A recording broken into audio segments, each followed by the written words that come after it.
о возможных дальнейших шагах на этом направлении. И еще раз подчеркну, что Украина для нас это не просто соседняя страна.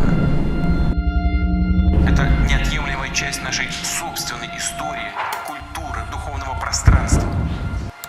Это наши товарищи, близкие, среди которых не только коллеги, друзья, бывшие сослуживцы. Why are you doing this? Why are you fighting this needless war? Ну и родственники. This war of conquest that will topple so many lives. Жители юго-западных исторических. He sent his forces, his missiles, in the middle of the night. These are the troops, hundreds of thousands of them, that had been camped out on the border for months. Troops that Putin had insisted were there for a routine military exercise, and that the US and UK intel swore were actually preparing to invade. Many around the world, including in Ukraine, thought that this was just the West being dramatic, stoking the tensions. But the intel was exactly right.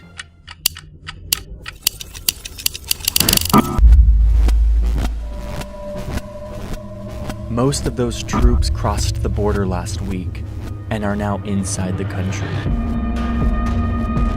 Russian military vehicles, including tanks, entering Ukraine. The invasion, the attack that Russia promised would never happen, has now started. The country is being attacked from all directions. Hours after this invasion started in the middle of the night on Thursday morning, Ukraine's President Zelensky appeared on TV, not just to talk to his people, but to speak directly to Russians themselves. Я обращаюсь к российским гражданам как гражданин Украины. We share a border of over 2,000 kilometers, and along this border, your troops are stationed, almost 200,000 soldiers. Your leaders just approved them to make a step towards us, into the territory of another country. И этот шаг This step is likely the beginning of a massive war on the European continent. Russia again warned its nuclear forces were on high alert. Several cities were hit in residential areas, resulting in dozens of civilian deaths. This is a war unlike any war the world has ever seen. It looks like a war from like 1830, but it's happening in 2022. Putin's army is much stronger than Ukraine's, at least in terms of numbers. If he really wants to, he probably is going to be able to take over the country's major population centers and oust the Ukrainian government. The US and NATO can't send troops for fear of starting a clash between two nuclear nations, something we simply do not do. It's a red line that no one crosses. I want to tell you exactly why Vladimir Putin and his army are here. The story behind this invasion is the story of this one man's worldview, but it's also a story of a bet that he took, a bet that Ukrainians would give up, lay down their arms, and see the world the way he does. But if there's anything I have learned in the past week, it's that even if Putin conquers a big portion of this country, something he has the military hardware to do, even if he does that, he still won't win this war. In fact, I'm here to argue that he's already lost. There are big explosions taking place in Kiev right now. People here are going to be waking up to a very different country than the one they went to sleep in. We are getting just non-stop reports of attacks and Russian strikes from all across the country.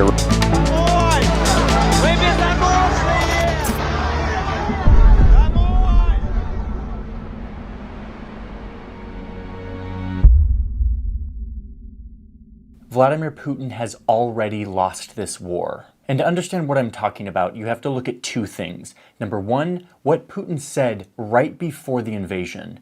And number two, what actually happened once he invaded. I want to show you both.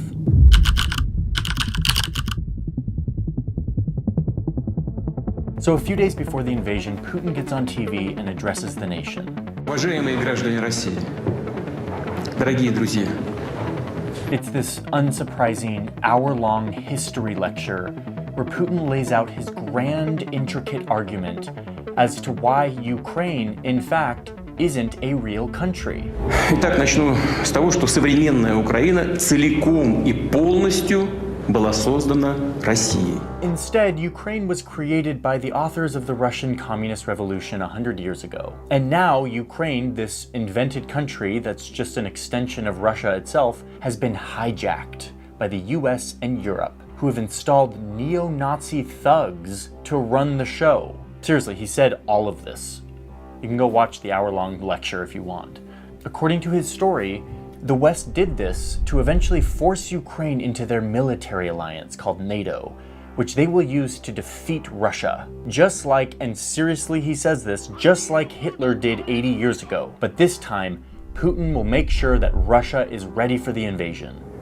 Второй раз мы такой ошибки не допустим. Oh gosh, there is a lot to unpack here. The neo-Nazi thug thing, I will get to that in a second. But the message was clear. Putin was basically like, Ukraine, if you're going to disavow communist Russia and all of the things that it gave to you, you don't deserve the land that you got from communist Russia. And in fact, all of this land still belongs to Russia, and we're going to take it back. Вы хотите декоммунизации? Ну что же, нас это вполне устраивает. Но не нужно, что называется, останавливаться на полпути. Мы готовы показать вам, что значит для Украины настоящая декоммунизация. But this warped historical framing of who rightfully owns this land isn't quite enough to justify an invasion, maybe in like 1860 or something, but not today. So Putin needs to really emphasize the villains in his story. So he makes a big part of his story this idea that Ukraine, this fake country, is being run by American-backed anti-Russian neo-Nazis who are holding the Ukrainian people hostage. Неудивительно, что украинское общество столкнулось с ростом крайнего национализма, который быстро приобрел форму агрессивной русофобии и неонацизма. Okay. It's easy to poke fun at like the delusion of Vladimir Putin, but let's talk about the facts here and what Putin is actually basing this off of, because it really matters for understanding why he went in and why he's going to lose. First, let's just clear up the fact that Ukraine wasn't invented by Russia. Kiev, the capital of Ukraine, was a thriving city long before Moscow was even on the map. Ukraine has a very old culture. But what Putin has done is twisted modern history to make a claim that Ukraine actually isn't a legitimate country. And he does this because it's a very key part of his story, one that supports the second major argument, which is that Ukraine is run by neo-Nazis who want to exterminate the Russian-speaking population. So let's get the facts here. Within Ukraine, there is indeed a faction of far-right neo-Nazis who have a political party and a militia force. And this militia force has actually joined the Ukrainian army in the past 8 years to fight Russia back from annexing any more territory in the east of the country.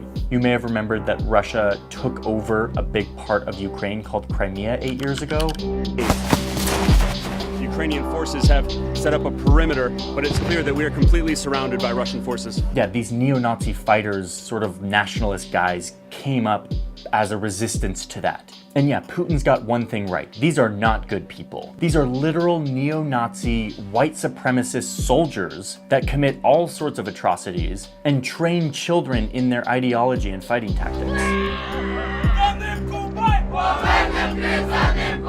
So yeah, Putin, I get it. These are bad people, neo-Nazis. We don't like them. But Putin is claiming that these are the people running the country, running Ukraine. When in fact, if you look at the data from the 2019 election in Ukraine, you'll see that the country's ultra-nationalist far-right coalition gained barely over 2% of the vote and 0 seats in the parliament. They are a small group of extremely fringe far-right fighters that Putin has latched onto. Oh, and there's a more obvious bit of data here, which is that the Ukrainian president is Jewish and has family who died in the Holocaust. Ukraine is not run by neo-Nazis. Listen, to balance my view on this, because I'm in the West and I'm getting all Western media, I have actually been watching Russian state TV to see what the narrative is on their side. And I can tell you that they actually believe that the country is run by Nazis. It is reminiscent of the practices and methods of Nazi Germany. And we're seeing a full revival of Nazism and fascism in Ukraine. I've tried to dig into this to try to understand, is there more meat on the bone here? No, there's not. A fringe group of militiamen in the Far East are what Putin is basing this off of. Over here in reality land, Ukraine is a nation of 44 million people with its own culture that is thousands of years old. It is a country where fewer and fewer people like Russia. In fact, it's a country that ousted the pro-Russian leader in 2014. The people don't want Russia and Putin anymore. They've moved on. But all of these facts are explained away very conveniently by Putin's bigger conspiracy, which is that it's actually outside forces that are pulling the strings, and that the people of Ukraine have been brainwashed by the West. And yet there is one thing that Putin is absolutely right about. Это наши товарищи, близкие, среди которых не только коллеги, друзья, бывшие сослуживцы, но и родственники. Люди, связанные с нами кровными семейными узами. These two countries are deeply connected through culture and language and history and exchange. A war against Ukrainians would not sit well with the Russian people. And this explains why Putin needs to frame the war in a very certain way. Not an invasion to take over a sovereign nation of Russia's brothers and sisters, but rather a rescue effort to save the Ukrainian people from these aggressive villains who are really controlling the country. В курсе ли всех этих управленческих методов сами украинцы? Понимают ли, что их страна находится даже не под политическим и экономическим протекторатом, а сведена до уровня колонии с марионеточным режимом?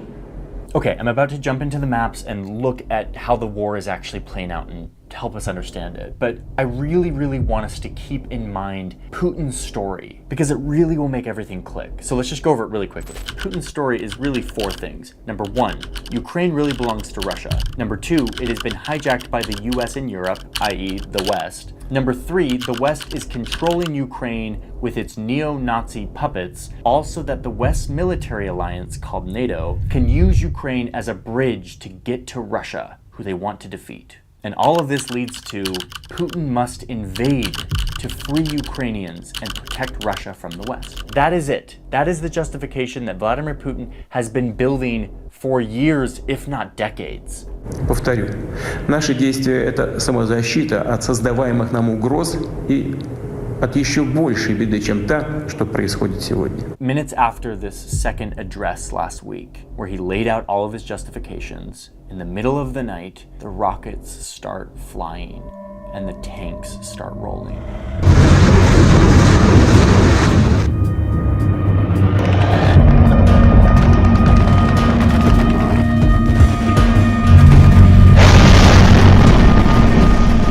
And this is how it started. What is becoming the most consequential war in Europe since World War II.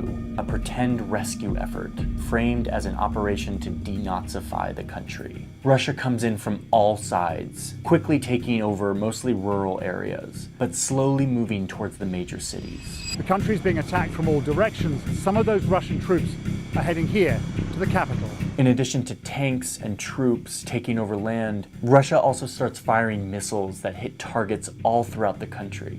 This has come out of nowhere. Who resist? Oh, I tell you what, I just heard a big bang right here. The invasion, the attack that Russia promised would never happen, has now started. People who live in Kyiv are sleeping in underground subway stations. It's the only place they feel safe. Ukrainians fled to basements, to bomb shelters. Some people are adjusting to this new reality of living in a country now at war. Hundreds of thousands fled to the borders west of the country, looking for safety.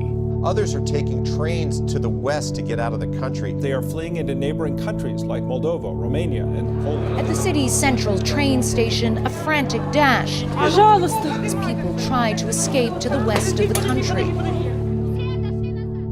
But wait, remember Putin's story? According to this story, after this initial invasion, Ukrainians were going to wake up from their slumber and welcome him with open arms. The neo-Nazi president was going to flee, and Ukraine would be returned to Russia, Putin becoming the savior of the Russian motherland. But that is exactly what didn't happen. Outgunned and outnumbered, Ukrainian soldiers and civilians alike are mounting a stiff resistance. I used to teach maths and physics, but 2 days ago the Russian army took control of my town, so I signed up to fight. Every day Ukrainians are taking to the streets to fight for their homeland. Let those Russian shits come here, she says. We are ready to greet them. We are ready to fight. and like fight like hell. This is my city. This is my land. I have to protect it. You do not feel that they're going to succeed in taking out your administration and your government? No way. They will never take Kyiv. The response of Ukrainians, both military and civilian, is where Putin's story starts to crumble. The entire world is witnessing the determined and brave resistance by the Ukrainian army and population. I have never seen Ukraine that united. And as for the president of Ukraine, the alleged neo-Nazi drug addict thug puppet of the West, well, the US actually offered to airlift him out of the country for his own safety. Instead of taking the offer, his response was, quote, "The fight is here. I need ammunition, not a ride." Which, by the way, that quote has been turned into a t-shirt that you can buy on Amazon. Ukrainians are fighting for love of country. Russians are fighting out of a fear of the dictator. In the event of Russia opting for escalation, Ukraine will defend itself. He then sent a video around to the country of him in central Kiev, making it known that he is staying, he is fighting. So despite being totally outmatched militarily, Ukrainians are fighting back, showing that the outcome of a war is as much determined by the courage and patriotism of the population as it is by the number of missiles and troops that you have. Будут наступать войска, если у нас попытаются отнять нашу страну, нашу свободу, наши жизни, жизни наших детей, мы будем защищаться. Не наступать, защищаться. Наступая, вы будете видеть наши лица, не наши спины, наши лица. I've been talking to people inside Ukraine and seeing this devotion firsthand. How is morale right now among you and among the people you're talking to? Honestly, extremely high. Ukrainians aren't letting this conquest happen, and in doing so, they are turning Putin's argument, his story, on its head, and foiling what appears to be his initial strategy for wrangling Ukraine back into his sphere of influence. One Ukrainian I talked to said that there's a waiting list for the Ukrainian army. Our regional defense won't accept any more people because it's packed. The queues are growing. And you cannot even get in right now. Men volunteering to fight. Molotov cocktails for those who want to fight but don't have a gun. A tweet from the Ukrainian Defense Ministry to prepare Molotov cocktails to throw at the occupiers. Well, I'm here in order to protect my family, my country. There is an incredible sense of unity here. The morale is very high. Okay, this sounds all positive, and it is, but this is still war, and Putin can still conquer a lot of land. He can take over major cities, install a puppet government, and be the new ruler of Ukraine. He has the military to do it, and he seems to have the tolerance for bloodshed. He seems to believe in his fantasy story so much that he's gonna keep up this crusade. But I'm here to tell you that Putin has already lost this war.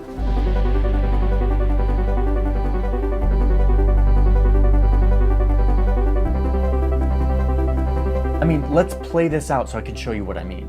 Let's say Putin keeps going. He keeps sending troops in and missiles despite all of this resistance. He could eventually take over the major population centers, including the capital Kyiv. All of this with the same goal that he's had the whole time, which is getting the Ukrainians to give up and realize that Russia is actually the country they want to align with. He's also kind of hoping that maybe the Ukrainian military will come to their senses and take over the government and negotiate with Putin. But let's say they never do, they probably won't. Instead, they keep doing what they've been doing for the last week, resisting, defending, condemning, and broadcasting all of it to the world on the internet. So Putin has no choice but to drive the government out and install a pro-Russian regime. In order to do this, he's going to need a massive military presence to keep control of these cities and their people. It's now costing him tens of billions of dollars and crippling his economy, which, by the way, is only like the size of Texas. I mean, one of the biggest knocks on Putin's plan is the sheer size of Ukraine. Let's zoom out and realize that Ukraine is huge. It's the biggest country in Europe, if you don't count Russia, the giant country that extends into Asia. Occupying this entire landmass would be basically impossible for Russia. So you have a map that maybe looks something like this, which gives plenty of space for Ukrainians to gather and mount their resistance, giving Russia hell for an indefinite period of time. Meanwhile, back home in Russia, they've now seen the imagery from the ground. They now see that Putin's story justifying this invasion is total BS. There's no Nazis, there's no brainwashing of the people. Instead, in this scenario, Russians are thinking of deaths of our Ukrainian brothers and sisters, while also destroying the Russian economy. Almost every Russian has someone from Ukraine, either a friend or a relative or a colleague. This is a war between brother nations. Protesters in the streets demonstrating against Vladimir Putin's invasion of Ukraine. On top of all of that, the rich Russian business guys who keep Putin in power, the oligarchs, they aren't happy because the entire world has cut Russia off. Russian billionaires moving their yachts, scrambling their jets, and shifting their assets to prepare for a possible crackdown. They can't access their financial reserves, their ability to move money is made much more difficult, people aren't letting their trade vessels into ports. New efforts by U.S. law enforcement to make Russian oligarchs feel the pain of Putin's war. I mean, this is effectively what sanctions do. So the oligarchs are now like, dude, Putin, WTF, and they put pressure on him to stop this madness. But even still, Putin has enough power that he could still dig in his heels and keep trying to get Ukrainians to come under his rule.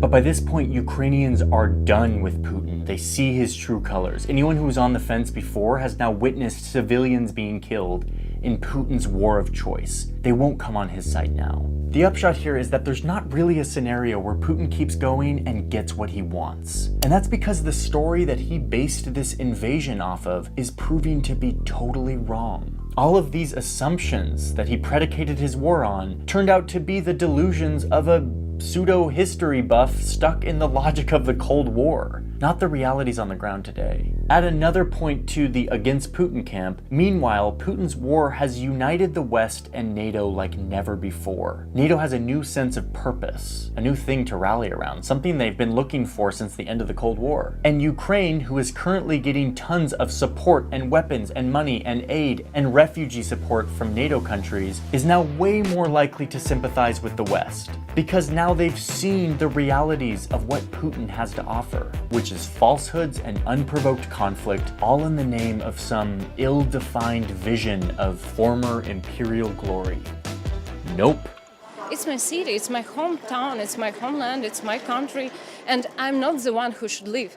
The Russians are the one who should live. Russia is a great nation, full of beautiful culture, geography, history, and people. The vast majority of those people don't want imperial-style expansion and war. They want to live their lives, to prosper, to connect. And yet, the warped, delusional worldview of one greedy man has cut off their ability to do that. How is that possible? The Russian people have no say in the behavior of their government under the Putin dictatorship. These incredibly brave people, often young people in Russia, who are out on the streets protesting against what their president is doing. This is not the war by the people of Russia. This is yet another military adventure by the unaccountable, unelected, increasingly deranged dictator in the Kremlin by the name of Vladimir Putin. This situation is developing and certainly will take paths that no one can predict. By the time you're watching this, I'm sure some key development has happened that I haven't covered here. But I feel pretty certain when I say that Putin really doesn't have a path to the victory that he set out to achieve last week when he sent people and weapons across his border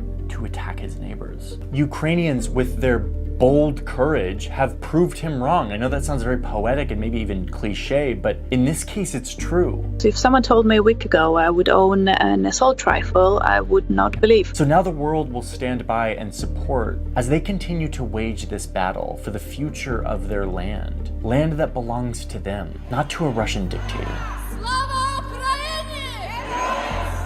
Just for everyone to know, it's our land, it's our home, we will defend it. 13 Ukrainian border guards defiantly telling an invading Russian warship to go F yourself when asked to surrender. And we will win. Russian ship, go fuck yourself. Slava Ukraini.